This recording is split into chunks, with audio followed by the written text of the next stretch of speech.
It's Kadzo with Kadzo for Africa. And so let's get right into it. I know. Oh my gosh, coming to America can be interesting.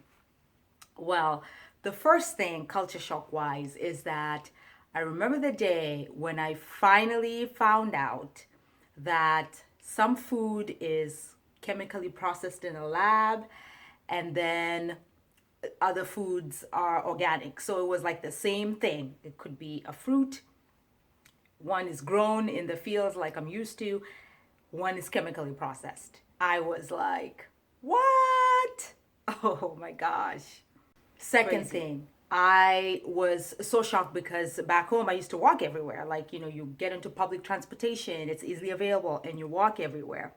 And so this was very interesting when I found out that, people drive everywhere. So, like when you go on the interstate or the highway, it's not common for people to walk. People drive everywhere. Third thing, I don't know if you guys agree with this, and you can let me know in the comments below, is that there's a huge level of isolation. Like, it's just an adjustment. It's culture shock because you don't always need to know your neighbors, or people are not always like socializing. You have to kind of like go out and look for it. Like, it's not a normal part of the culture, so it can get very, very lonely. And then the last thing I wanted to share that could be a little bit of a culture shock when it comes to transitioning from a different country is that so many choices. Like, you just want cereals. Like, what kind of cereal do you have? It's like I've made so many mistakes going to the super. It's like now I have to research before I go. Otherwise, I'll be there, like I'll grab the wrong thing, fat free, non-fat free, this type of milk, this type of milk, and just so many different types of choices, multiple choices. It can be overwhelming if you're not used to that. And so one thing I like to do is sometimes go online and check.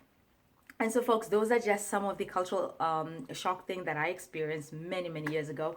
What are some of the cultural things that you have experienced in your transition?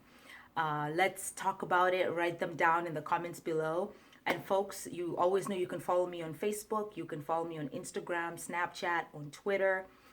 Thank you for sending me messages on there. Let's keep these conversations going.